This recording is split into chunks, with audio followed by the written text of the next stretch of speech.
Welcome back everyone. This is the Vintage Sewing Machine Garage. You are looking at the underside of my Elna Lock Pro 5 serger.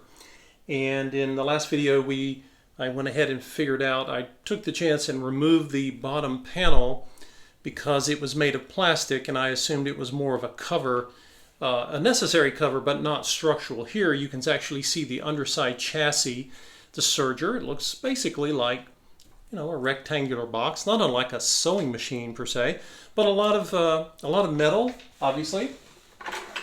Now I mentioned to you guys that I have not oiled this machine, I have not plugged it in, and I will not be doing so until I have gotten a couple of things done, right? I've moved it with my hand, I've been able to ascertain that it is in fact moving, it's not locked, right? And then I'm grabbing it, by the way, by the metal, not by a piece of plastic, because it does have some weight. I want you guys to see, here's the other part of the chassis. This is metal, and I'm kind of propping it up on a little stack of, in this case, a stack of wool felt pieces. But the main reason to do that is I don't want to rest it on the other side, because the other side contains a plastic door. And plastic doors they just don't have, they have very fragile hinges and you will break it. You don't want to put heavy weight on it. That's just, common sense. Now, what I have today to do my vacuuming, you can use a household vacuum if you want. I have a shop vac I use when I'm dealing with anything that might have grease or oil in it. But anyway, just to let you see down below, this is my shop vac here. And it came with basic attachments that you might use for just house cleaning. But I purchased a set. I think I've shown this in one of my tools videos. And it comes with an adapter, and it comes with a number of attachments. Little tiny, here's one with a brush, sort of like about 1.5 inches wide. Here's one it's just an extension with an angle, and it has one of these little, I don't know what you call them, but many of you have a large version of this for your home vacuum.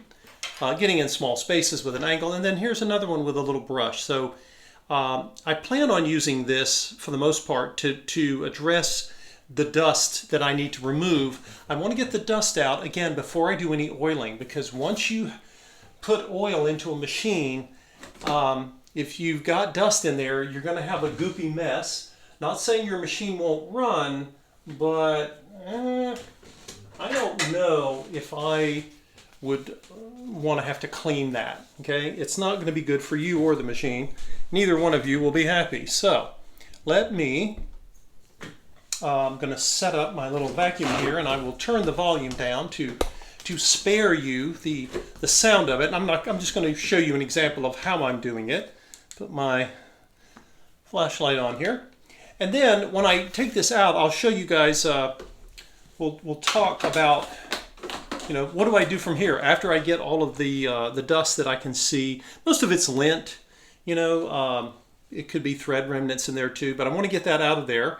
I don't see any more loose washers like you saw in the last video, because I do definitely want to keep those washers. They must have a purpose somewhere. Anyway, so if you guys want to just sit tight for me, I'm going to do this.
So let's take a look here, guys. What we have, oh, there's a little piece of thread in there, right there. You can see it on my finger.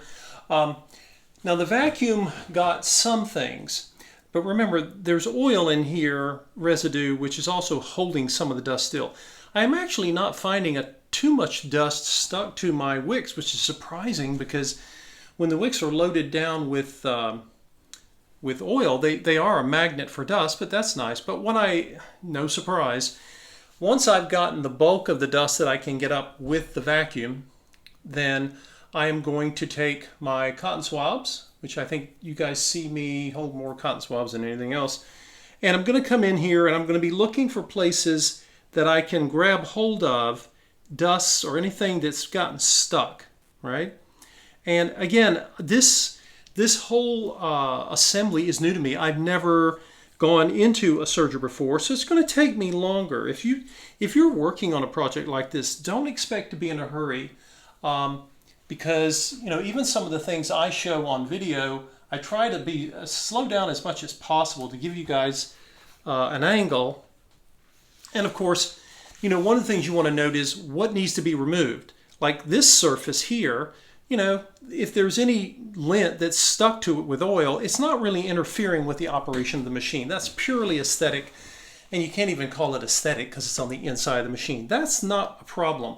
Now, if the dust is loose, and that's why I went in here with the vacuum, if the dust is loose, you don't want it in there because it's going to start flying around. However, in this case, if you have a little bit of dust stuck here and you can tell, you can put your finger in there, you can tell you got oil on there. That's not as crucial here. What you want to do is be looking for metal parts that might like have grime. That looks like something metallic. I don't know if somebody was using a metal thread and serging once upon a time. So I'm going to do this. I'm going to be very careful with this swab. I don't want it to get caught in here, but you can see as this piece is turning, just seeing, again, I'm just exploring here. And I'm not seeing a lot on here, thankfully. The steel, the mechanical components, they don't really seem to have much of anything on them. Now here's something. This looks a bit mucky. I don't know if this is grease, if it's old lint, and I don't even know. It looks like oil of some sort. But again, is it causing any harm? If it's not, you don't have to remove it. Again, the most important thing is to be sure that the parts that are moving are not jammed or clogged with lint or old oil or grease. And so far it's not as bad as I first thought, because again, if it's something here like the surface, this happens to be a clean surface. If you have old oil on here, you can remove it, but if it's not interfering with your machine, it's not the top priority. The biggest priority are places like here, like I showed you guys. This is clearly going to need to be oiled right here because it's a metal on metal contact point. Now, if there was thread or lint stuck in here, I would immediately want to get that off because that's not a good thing to have. But actually, the moving parts don't seem to be too terribly bad. The other reason you want to kind of look in here at this stuff, there's a little bit stuck on this shaft here, whatever that is, one of the moving components. And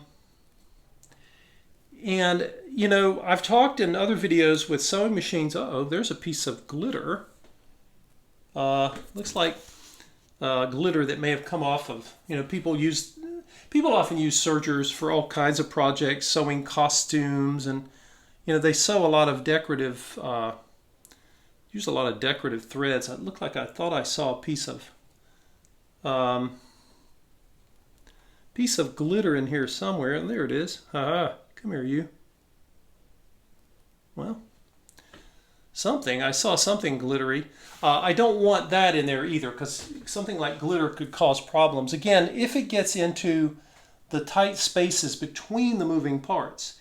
If it's not in a moving part and it's just sort of, again, if it's not hurting anything and it's not flying around, you can decide for yourself, how much do I want to remove?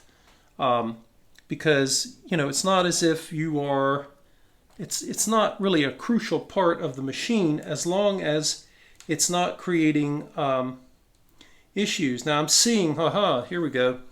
I'm getting some stuff here that looks like, I can get it in front of the camera for you.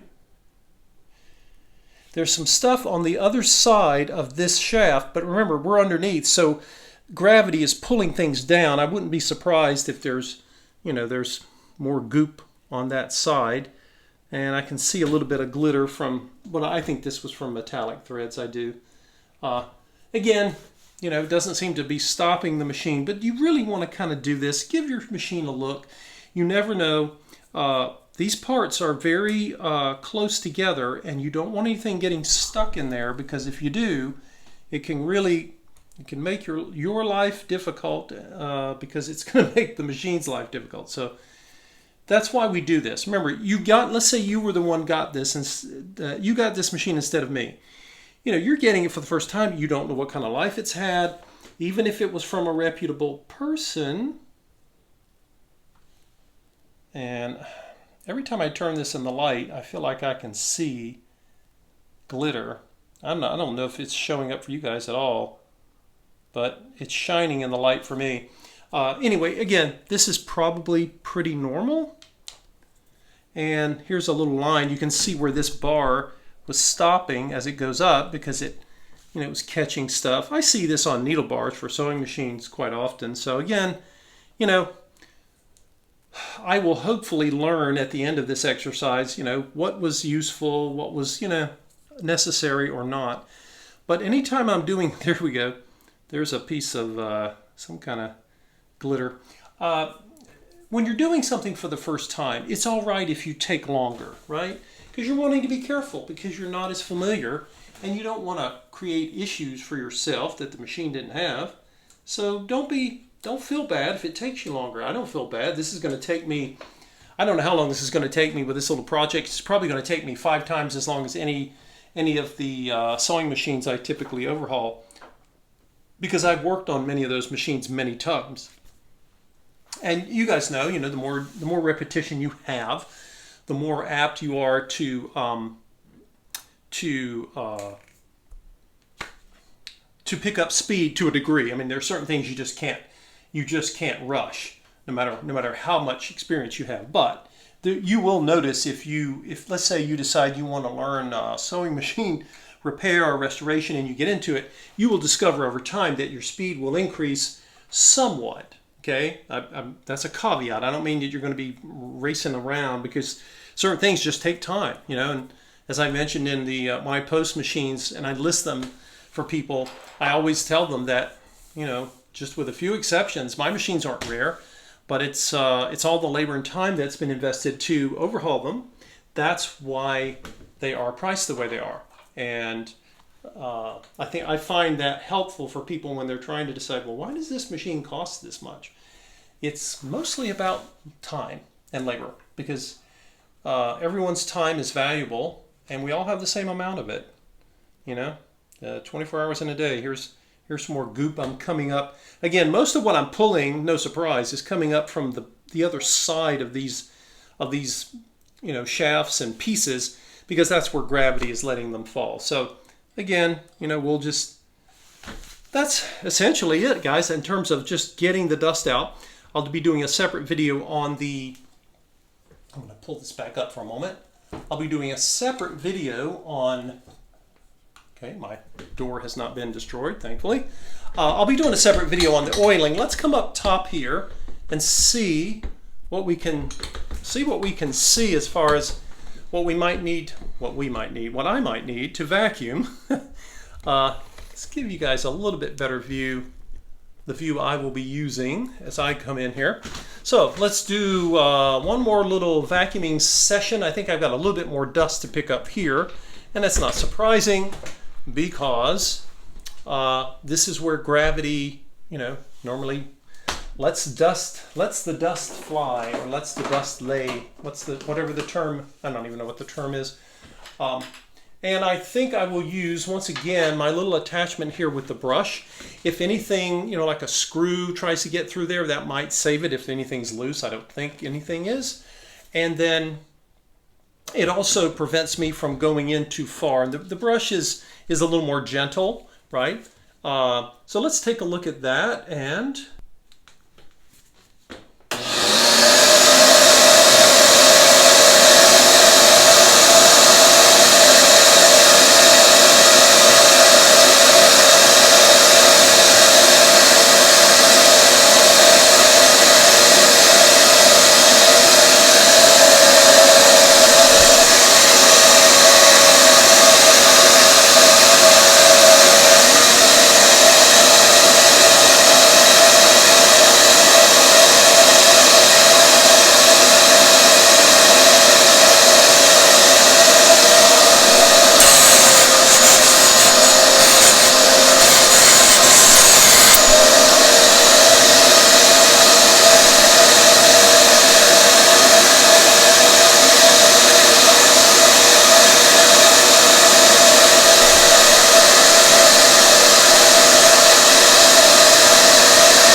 Okay guys, well, I got all the loose dust that I could see with the vacuum attachment. The vacuum's not going to get it all, believe it or not, because we got some really small crevices just like we did underneath the machine.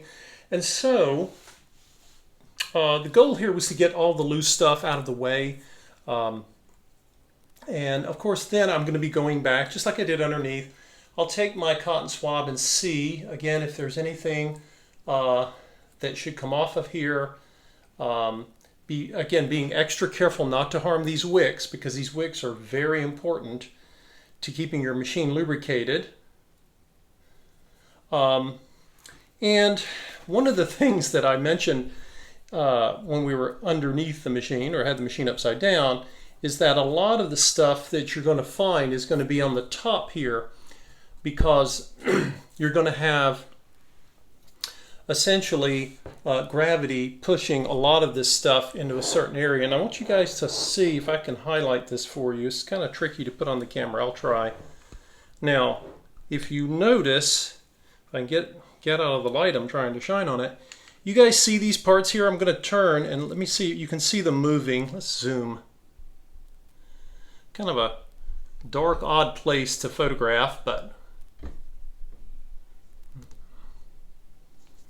here, let's see if this will help pick it up. Make sure I hold this thing right.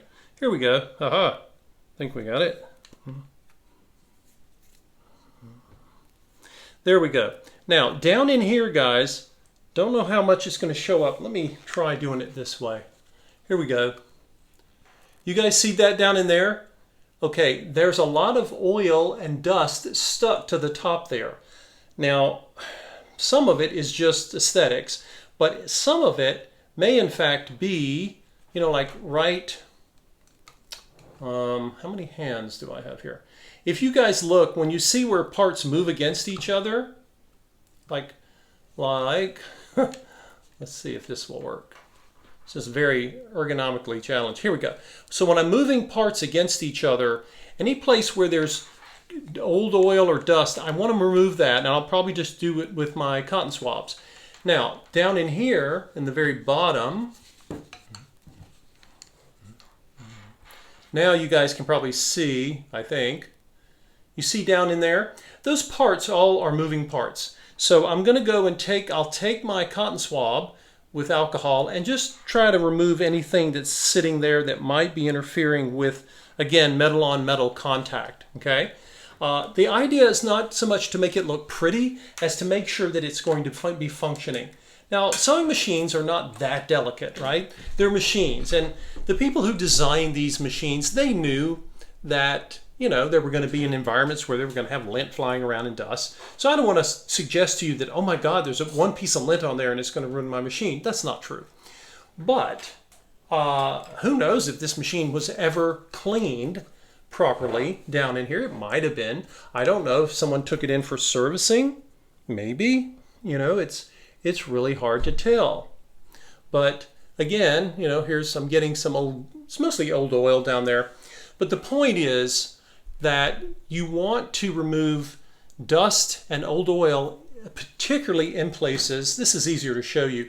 You see this here, these two pieces. Notice how this piece is rotating against this piece, okay?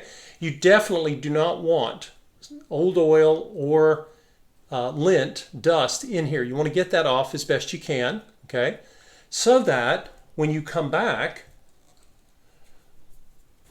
and put new oil on it, which I will do a separate video on that. When I come in to oil this, I'm not going to be creating a dust muddy mess. And that's basically the point here, okay? So again, if you ever decide to use a vacuum cleaner on any sewing machine, including a Serger, make sure there are no loose parts, like those washers, and I really would strongly recommend trying to use, and different brands of vacuums sell these. I know the shop vacs do, or the wet dry vacs.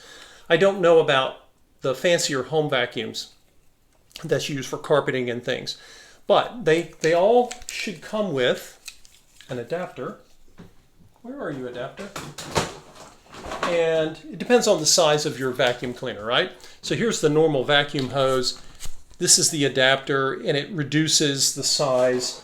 And all of these little attachments you see me holding will fit on the end here. And what that does is it allows you to use a vacuum cleaner on items that are a little more intricate, certainly more intricate than, your upholstered furniture in your house. And it's basically a time saver. I could remove all this dust with cotton swabs, but I go through enough cotton swabs as it is. So, if the vacuum will save me a little bit of time and get a lot of the bulk loose stuff, you saw this, it's gone, then I can just use my cotton swabs and alcohol to focus on, on those areas that are tighter. And so anyway, after I go through and finish doing this, it's like watching paint dry, watching someone do it. Then we hopefully will be set up for the next stage, which is, again, before we turn it on, I want to oil it. I want to make sure that it has the oil that it was designed to have. Okay, some of these wicks at the bottom are a little oily, but I think a lot of the oil up top here has flowed downwards. So we're gonna give this machine the oil it's probably not had in a very long time. Anyway, I really, really appreciate all of you who have tuned into my channel and put up with some of my videos. Sometimes they get a little long, but in this series, I'm trying to break the videos up into sections, right? So I want you to see me get the dust out. First of all, getting all the panels off, getting to where we can get to the dust, because dust has a way of finding itself into little hidden spaces. And then once we've got all that cleaned, it's going to be time to oil this machine. And it's, like I said, that's something that I will go over again, as I have with prior sewing machine videos for what we call as normal sewing machines or lock sticks machines. How you oil something that has been sitting for a long time. This machine has been asleep for a very long time. Most of the machines I get have been. Occasionally I get lucky and someone's been using it regularly and taking care of it, but that's seldom the case. But the rescues that I get, and I guess that's why they need to be rescued, what that essentially means is I am able to go in, and there are certain things you do to a machine after cleaning it. When you oil a machine that hasn't been serviced in forever, it's different than normal oiling. So I'll kind of go over that again. It's something that certainly bears repeating. And but for today, I appreciate you guys tuning into the channel. And again, if you have anything to share, please do. This is my first home Serger. It's the first time I've ever opened one up. And if you have looked at these videos thus far and say, I wonder if this guy knows what he's doing. Well, at the moment, I really don't. But that's okay, because if you've never done it, well, it's okay. You don't have to be afraid. The only thing you got to remember is to unplug the sucker before you start working on it. And so anyway, it always bears repeating. And stay tuned. I will finish my little cotton swab cleaning down below. And then we will set up for the next video, and I will show you guys how I'm going to oil this.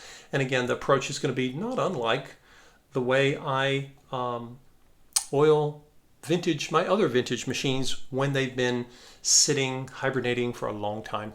Thank you all for watching, and we will see you next time.